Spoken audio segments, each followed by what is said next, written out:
ሰላም ቤተሰብ እንዴት ናችሁ? ሁሉ ሰላም ነው አለው። እግዚአብሔር ይመስገን። እኔ የምላችሁ ሰሞኑን ማለት ነው በሊያሹ ላይ የተነሳችሁ ምቀኝነታችሁ ማለት ነው። ለሴት ጠበቃ እንቆማለን ብትሉ ሊያ ሴት አይደለችም እንዴ? ሊያ የልጅ እናት አይደለችም እንዴ? ሊያ እኮ እንደናንተ ስለማታስመስል እውነቱን ስለምትናገር ብቻ ነው። ዋንትያንም ጃኒንም በቃ ያጠፉትን ጥፋት በዚህ መንገድ ባትሄዱ ትክክል ነው፣ በዚህ መንገድ ብትሆኑ ጥሩ ነው ብላ ለእነሱ ምክር ስለሰጠች ራሳቸው መክሰስ ይችላሉ። አንቺ ማነሽ እና ነው የሊያን አካውንት ሪፖርት የምታደርጉ? እውነቴን እኮ ነው። እናንተን እስካነካችሁ ድረስ ለሰው ብላችሁ ለምንድን ነው ሪፖርት የምታደርጉ?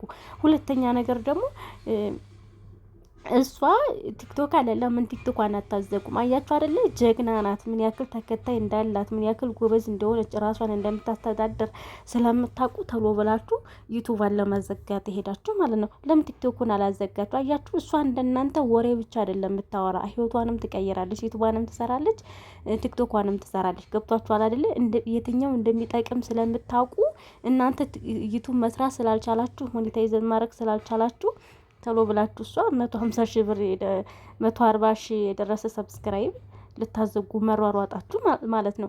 ስንት ሰው ነው ሶሻል ሚዲያ ላይ የሚሳደበው? እሷ እውነቱ ብቻ ስለምትናገር ስለማታስመስል ሀቃቁ ስለምትናገር ጥፋታቸውንም ስለምትናገር ብቻ ሩጣችሁ ቻናል ለማዘጋት የምትሮጡ ማለት ነው። እንደ ጥፋቷ መቀጣት አለባት። እርግጥ ጥፋተኛ ካለባት ግን ስንቶቹ እየተሰዳደቡ ስንት ነገር እየተደራረጉ ግን ቻናል እናዘጋዩ። ምክንያቱም የስራም ሁኔታም ስለሚያስገድዳቸው ድረስ ማለት ሊያ ደግሞ እኔ በራሴ በግሌ በጣም ነው የምወዳት። ጎበዝ ነች። ብዙ ነገር እንማራለን ከሷ። ህይወቷን አሻሽላ ቀጥ ብላ የምትኖር ናት በሀገሯ ላይ። ገብቷችኋል አይደለ?